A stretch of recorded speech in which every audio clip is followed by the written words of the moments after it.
en Ucrania es tema casi exclusivo en los medios internacionales. Un conflicto que involucra a Rusia, a Estados Unidos y las principales potencias europeas, como Francia y Alemania.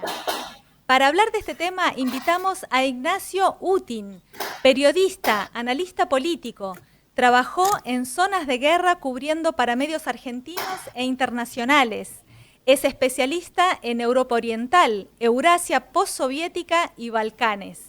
Autor de los libros Ucrania-Donbass, una renovada guerra fría, y Ucrania, crónica desde el frente. Bienvenido, Ignacio, a Entrevistas de Claves Internacionales. Hola, ¿qué tal? Gracias por la invitación. Ignacio, ayer el presidente ruso Vladimir Putin reconoció la independencia de Donetsk y Lugansk, en la región oriental ucraniana del Donbass. Estados Unidos y los principales países europeos ya anunciaron sanciones económicas.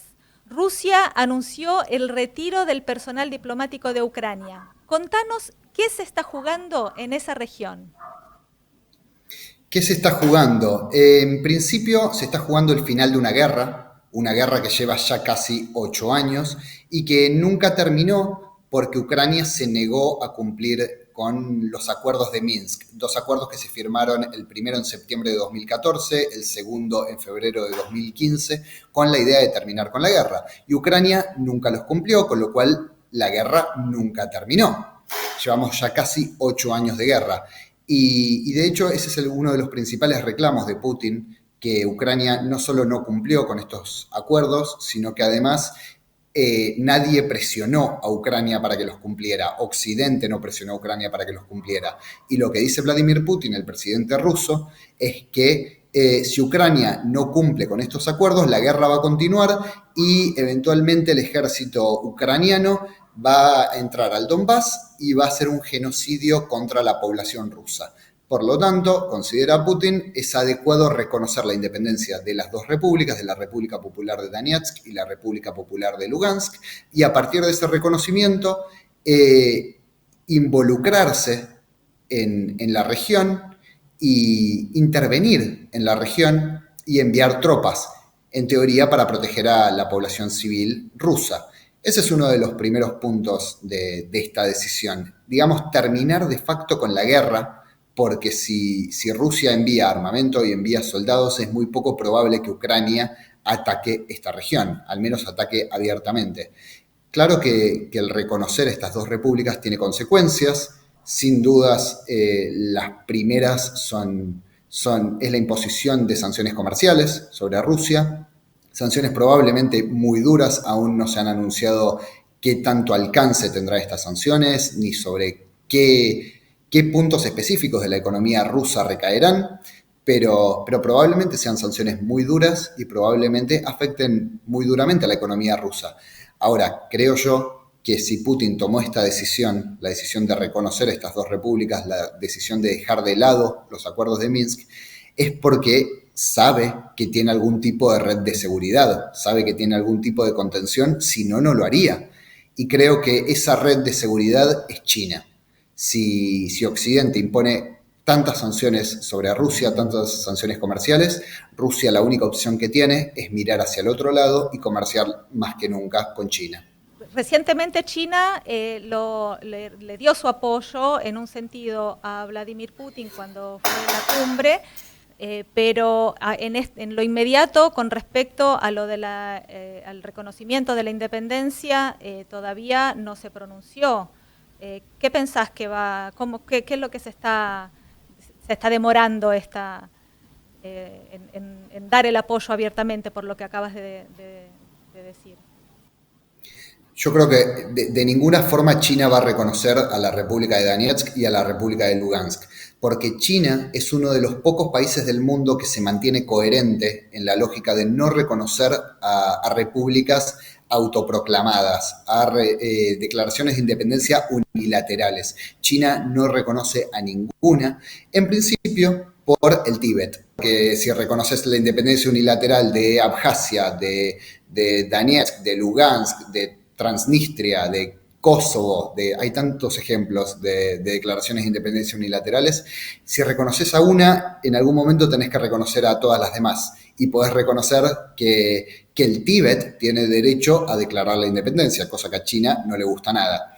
Así que China se mantiene coherente y es de los pocos países en el mundo, junto con Argentina, por ejemplo, es otro buen ejemplo, de países que no reconocen nunca declaraciones de independencia unilaterales. China no va a reconocer a Donetsk y no va a reconocer a Lugansk. Aún así, apoya muy fuertemente a Rusia. Apoya a Rusia comercialmente, apoya a Rusia económicamente y además apoya a Rusia en cuanto al reclamo, a las demandas que Rusia tiene sobre la OTAN, que tienen que ver con la no expansión de la OTAN hacia el este y con el retiro de armamento de países que ya son miembros de la OTAN, pero que están demasiado cerca de las fronteras rusas. Bien, bien. Y yendo más a un plano general, ¿no? En tu libro Ucrania, Donbass, una renovada guerra fría, planteas que hay como una guerra fría a escala por la puja entre Rusia y Estados Unidos. En la crisis actual, ¿qué objetivos persigue Rusia y cuáles Estados Unidos y la OTAN? Rusia persigue un objetivo, creo yo, que es muy claro, que tiene que ver con reestructurar las políticas de seguridad y defensa de Europa. Estas políticas se implementaron, se empezaron a construir, digamos, a partir de los 90, con el fin de la Guerra Fría, con la disolución de la Unión Soviética, y en ese momento, cuando se plantearon estas políticas, Rusia estaba extremadamente debilitada porque venía de la disolución soviética, porque los 90 para Rusia fueron terribles, fue una época de privatizaciones, fue una época de muchísimo desempleo, fue una época realmente muy mala los 90 para Rusia y en ese momento Rusia era muy débil, con lo cual no podía plantear ningún tipo de reclamo, ningún tipo de demanda.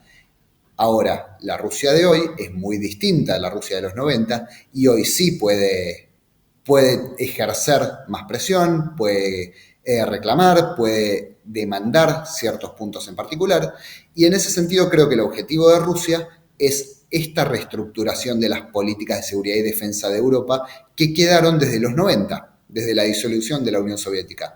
Ahora, ¿qué es lo que pretende Estados Unidos? En principio, Estados Unidos se sigue moviendo con una lógica también de los 90, porque en los 90, con la disolución de la Unión Soviética, terminó el mundo bipolar, el mundo de Guerra Fría, y comenzó una etapa de mundo unipolar, con Estados Unidos como único líder del planeta, como única potencia. Pero esa época también terminó. Estados Unidos ya no es la única potencia. Hoy por hoy hay muchos países, de hecho China, si no es la principal economía del mundo, está muy cerca de serlo, con lo cual hay distintos hegemones, hay distintas potencias, vivimos en un mundo cada vez más multilateral. Y creo que a Estados Unidos este cambio no le está resultando nada cómodo. Y de alguna forma la expansión de la OTAN se explica también desde ahí, desde el seguir viendo a Europa como un lugar en el cual Estados Unidos debería imponer sus lógicas. Y en ese sentido sirve mucho a la narrativa estadounidense el mostrar a Rusia como un villano, como una amenaza constante, no solo a Ucrania, sino a todo el continente europeo, y de alguna forma mostrarle, llevar a los distintos países de Europa Oriental, o países que quedaron en el medio entre Rusia y la OTAN, mostrarles que el único camino ante esta amenaza constante que es Rusia es la dependencia, es el depender de la OTAN. No queda más alternativa que acercarse a la OTAN porque si no, Rusia te va a invadir y va a anexar tu territorio y va a destruir tus ciudades. Y esa dependencia funciona, es una estrategia que funciona. Perfecto. Y vos venís insistiendo, igual que es muy difícil que se dé una invasión de Rusia a Ucrania. ¿Qué significa el ingreso de las tropas rusas en la región bajo el rótulo de fuerzas de paz? Bueno, de alguna forma esto le sirve a Putin para decir que no hubo una invasión, porque si Rusia reconoce a Donetsk y a Lugansk como países independientes y estos países independientes, sus autoridades, le reclaman a Rusia, le piden a Rusia que interceda, que intervenga para proteger a los civiles, técnicamente no sería una invasión. Ahora, una invasión real sería ir más allá, ir hacia el territorio de Ucrania controlado por Kiev, controlado por el Estado ucraniano. Y eso me parece muy poco probable, porque creo que a esta altura el objetivo de Putin, el objetivo de Rusia, no es solo terminar con la guerra, sino de alguna forma ponerle una suerte de correa a Ucrania para que no se vaya demasiado lejos. Digamos un lastre, como si le pusiera un lastre, y esta estrategia ya la ha aplicado Rusia, por ejemplo en Georgia y por ejemplo en Moldavia. Los dos países tienen regiones que no controla el Estado central, que son dos regiones muy cercanas políticamente a Rusia y que no hay guerra, no hay paz, hay un conflicto estancado, o como se decía en una época, un conflicto congelado.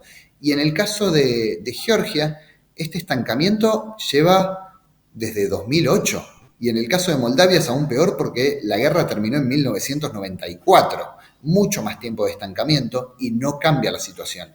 Creo que ese es uno de los propósitos, uno de los objetivos de Putin. No avanzar, sino simplemente mantener un territorio que no controla el Estado central, digamos, a modo de correa, a modo de lastre, para que Ucrania no se vaya tan lejos.